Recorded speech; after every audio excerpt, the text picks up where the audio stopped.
Hello curious minds. आज हम एक स्नीकी और हार्मफुल पैरासाइट नेकेटर हुकवर्म की माइक्रोस्कोपिक दुनिया में जा रहे हैं। ये छोटे जीव बड़ी प्रॉब्लम्स पैदा कर सकते हैं, खासकर उन एरियाज में जहां सैनिटेशन खराब है। हम इस पैरासाइट की जिंदगी के 5 की एस्पेक्ट्स एक्सप्लोर करेंगे। इसका यूनिक मॉर्फोलॉजी, इसका लाइफ साइकिल, ये बीमारी कैसे फैलाता है, इन्फेक्शन कैसे रोकें और लैब में इसका पता कैसे लगाएं। इस पैरासाइट के सीक्रेट समझकर हम इसके हार्मफुल इफेक्ट से खुद को बचा सकते हैं। तो तैयार हो जाइए नेकेटर हुकवर्म के मिस्ट्रीज खोलने के सफर पर। इमेजिन करो, एक क्रीचर इतना छोटा कि उसे देखने के लिए माइक्रोस्कोप चाहिए।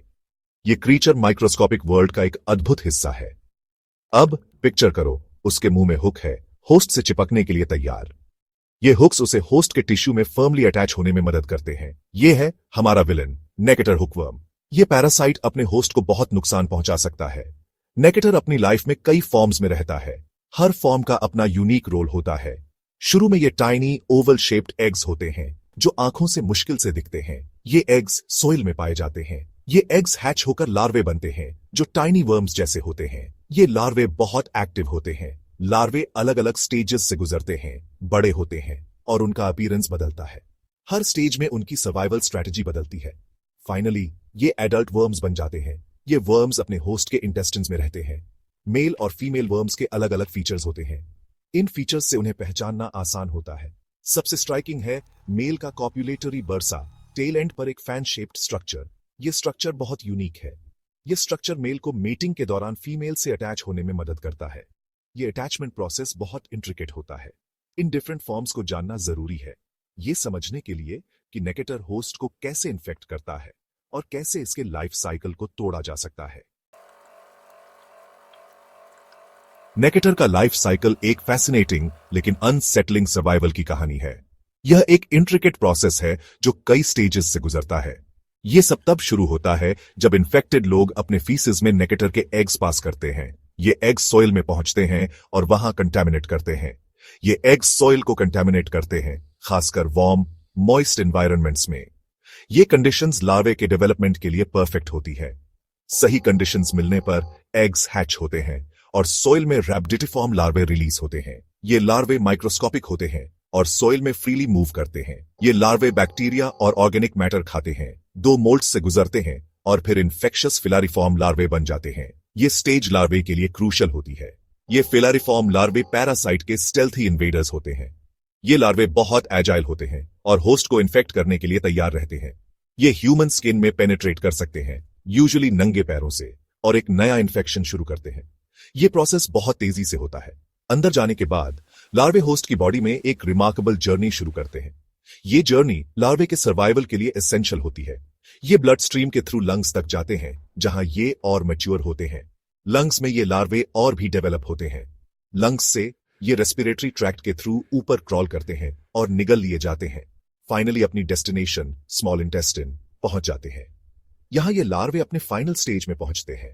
यहां ये एडल्ट वर्म्स में मैच्योर होते हैं, मेट करते हैं और एग्स प्रोड्यूस करते हैं, इन्फेक्शन के साइकिल को जारी रखते हुए। इस तरह नेकेटर का लाइफ साइकिल कंप्लीट होता है। द अनसीन टॉल पैथोजेनिसिटी और नेकेटर से होने वाला नुकसान। यह सेक्शन नेकेटर हुकवर्म के कारण होने वाले नुकसान और उनकी पैथोजेनिसिटी पर फोकस करेगा। नेकेटर हुकवर्म ह्यूमन इंटेस्टिन के बस पैसिव रेजिडेंट्स नहीं है। ये एक्टिव पैरासाइट्स हैं जो होस्ट का ब्लड खाकर जीते हैं और अपने होस्ट को सिग्निफिकेंट हार्म पहुंचाते हैं। ये पैरासाइट्स हैं जो होस्ट का ब्लड खाकर जीते हैं। ये blood sucking habit hookworm infection से जुड़ी हेल्थ प्रॉब्लम्स की रूट है। ये पैरासाइट्स होस्ट के ब्लड को डिप्लीट करते हैं, जिससे कई हेल्थ इश्यूज अराइज होते हैं। एडल्ट वर्म्स इंटेस्टिनल लाइनिंग से अटैच होकर इंटेस्टिनल वॉल को वाउंड करते हैं, जिससे क्रॉनिक ब्लड लॉस होता है। इस कांस्टेंट ब्लड लॉस से अक्सर आयरन डिफिशियंसी एनीमिया हो जाता है, खासकर मैलनरिश्ड लोगों में। एनीमिया के अलावा हुकवर्म इन्फेक्शन कई सिम्टम्स कॉज कर सकता है, माइल्ड से लेकर सीवियर तक। लार्वे के स्किन में एंटर होने से अक्सर इंटेंस इचिंग होती है, जिसे ग्राउंड इच कहते हैं, माइल्ड से लेकर सीवियर तक। जैसे ही लार्वे लंग्स में माइग्रेट करते हैं, लोगों को कॉफ, चेस्ट पेन और सांस लेने में डिफिकल्टी हो सकती है। इंटेस्टिन्स में वर्म्स एब्डोमिनल पेन, डायरिया और भूख न लगना कॉज कर सकते हैं, मैलन्यूट्रिशन को और बढ़ाते हुए। इंटेस्टिन्स में वर्म्स एब्डोमिनल पेन, डायरिया और भूख न लगना कॉज कर सकते हैं, malnutrition को और बढ़ाते हुए।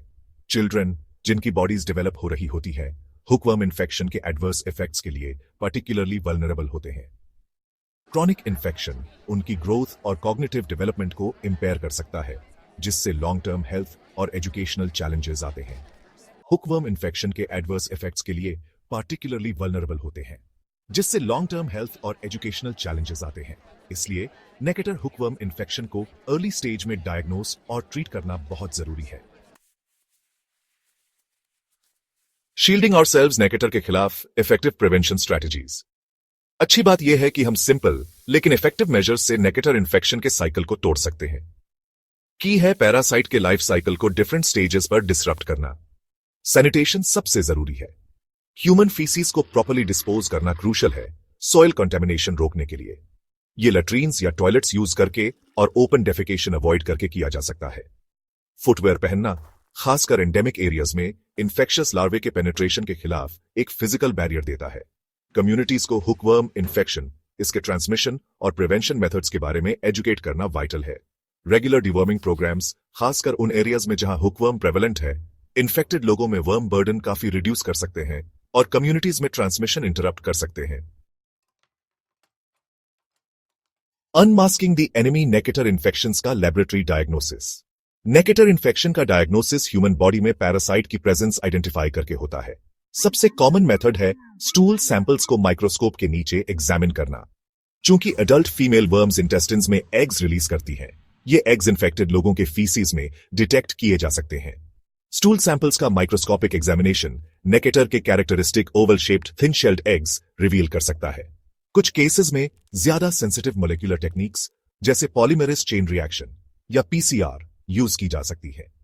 पीसीआर स्टूल सैंपल्स में नेकेटर डीएनए की बहुत कम अमाउंट्स भी डिटेक्ट कर सकता है, ज्यादा एक्यूरेट डायग्नोसिस देता है। अर्ली और एक्यूरेट डायग्नोसिस क्रूशल है प्रॉम्प्ट ट्रीटमेंट शुरू करने और हुकवर्म इन्फेक्शन से जुड़ी फर्दर कॉम्प्लिकेशंस रोकने के लिए।